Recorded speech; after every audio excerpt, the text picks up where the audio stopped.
There's something strange about the way money works. We're all told the same story, that governments protect our financial freedom, create stability, and make life easier. But if you spend even a little time studying history, a very different pattern appears. What if the real reason ordinary people never build wealth has nothing to do with their habits, and everything to do with the system built around them? Governments love to tell you they're working for your financial freedom. They talk about stability, growth, and opportunity. But if you look closely at history, you'll see something much darker. Governments have always used hidden financial tricks to keep ordinary people broke while consolidating wealth and power for themselves. And the shocking part is that these tricks are not new. They've been recycled for centuries, wrapped in different packaging, sold under new names, but always with the same purpose: to transfer wealth upward and keep the majority dependent. Hey, welcome to the channel where we uncover the hidden forces shaping history, power, and money. If you love discovering the truths others overlook, make sure to like, share, and subscribe. Now, let's start at the beginning, not with modern banks or digital money, but with the moment wealth first stopped belonging to the people who earned it. In ancient Rome, money was metal. It felt real, solid, trustworthy. Citizens believed it held value because emperors said it did. But as wars grew more expensive and armies demanded higher pay, Rome needed more money than taxes could provide. So emperors discovered a trick so simple, so quiet, it still shapes your life today. They reduced the silver in each coin. The denarius went from almost pure silver to half, to a thin wash of silver over copper. People still used it. The empire pretended nothing had changed, but everything had changed. Savings melted, prices climbed, ordinary people grew poorer without any law or announcement. It was the first invisible tax. And it worked so well that every empire since has used some version of it. Pause here and think about this. If a government can quietly change the value of money, can anyone truly build wealth? This question echoes through every era that followed. Jump forward 1,000 years. Europe is ruled by kings and queens, each with armies, conflicts, and endless expenses. Taxes weren't enough, so monarchs invented something polite-sounding. Forced loans, merchants, guilds, and landowners were told to lend money to the crown. It was framed as duty, honor, or patriotism. Refusal meant punishment, and when repayment came, if it came at all, it often arrived as devalued currency. People didn't grow poorer because they failed. They grew poorer because the system demanded their wealth, then returned less of it. A pattern was forming. A pattern we still live inside today. In 1694, Britain made a decision that reshaped the modern world. It created the Bank of England. The reason wasn't public good. The government needed money to fight France. Wealthy investors bought government bonds. In exchange, the crown promised interest guaranteed by taxes on everyday goods: salt, beer, clothing, necessities. Think about the mechanics. The rich lent money. The government paid them interest, and the poor funded those payments through taxes. For the first time, wealth wasn't just earned, it was positioned, and the system rewarded the people in the right positions. This is where the idea of safe investment began. Not because it was safe, but because governments made sure the public carried the risk. This is the moment when the modern wealth gap quietly began to take shape.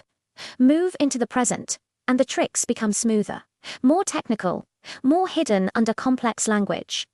Governments spend more than they earn, massively more. They issue bonds, banks, investors, and foreign powers buy them. Citizens are told this debt is for growth, jobs, and infrastructure, and some of it is, but a huge portion goes to defense contractors, subsidies, political promises, and bailouts. And when the debt becomes too heavy, the burden shifts downward. Taxes rise, services shrink, currencies lose value, salaries fall behind inflation. A system designed this way doesn't accidentally keep people poor. It predictably keeps people poor. If your income grows slower than your cost of living, how can you ever build real wealth? If this is opening your eyes a bit, like the video and subscribe. It helps more people see how history still shapes their financial life today. In 2008, the global financial system almost collapsed.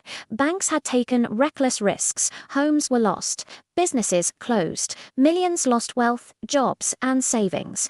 But the banks, they were rescued with taxpayer money. The public absorbed the losses. The financial institutions emerged larger, stronger, and more powerful. Think about what this means. When ordinary people fail, they fail. When major institutions fail, the public pays the bill.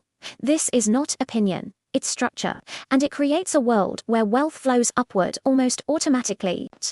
Then there's the silent crisis of pensions. For decades, workers in many countries paid into government-run pension programs. They trusted that their contributions were being saved. But many governments didn't save that money. They spent it immediately and left IOUs behind. This works as long as more young workers enter the system than older workers leave it. But populations are aging, birth rates are falling, life expectancy is rising. Suddenly, the math no longer works. And when governments fix the system, they raise the retirement age. They cut benefits. They quietly reduce payouts through inflation. People believe they failed to plan. But the truth is far simpler and far heavier. They were promised a future that was never fully funded. The most powerful modern trick came after 2008. Quantitative easing. It sounds complicated, like something only economists understand. But it simply means this. Central banks created trillions of dollars out of nothing and used it to buy government bonds and financial assets. This pushed the stock market up. It boosted real estate prices. It raised the value of bonds. Who owns most of these assets? Not ordinary people. So the people with assets became richer, and people without assets were left facing higher prices everywhere. In simple terms, money was created, and it flowed upward. Not because of conspiracy, but because that's how the structure is wired. This leads us to stealth taxes, where inflation becomes a weapon. Governments don't need to raise income taxes to take more from you.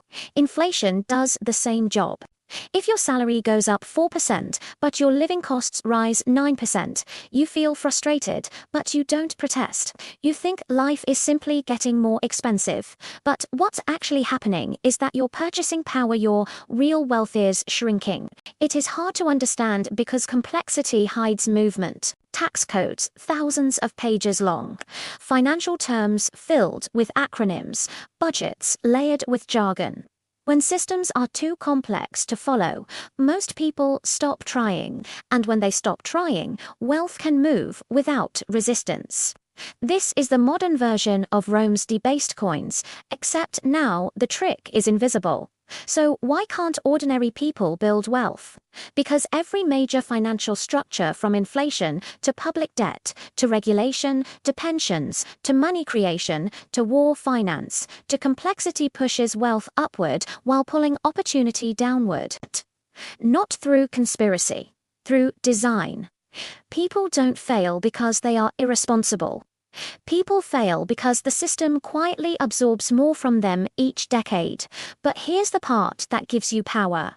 Once you understand the pattern, you can step outside it. That's why learning financial history matters. Not to blame, not to fear, but to see clearly. Because clarity is the first form of wealth, and that's the story. If this gave you a new way to look at the world, make sure to like, share, and subscribe. I'll see you in the next video. The real reasons countries go to war.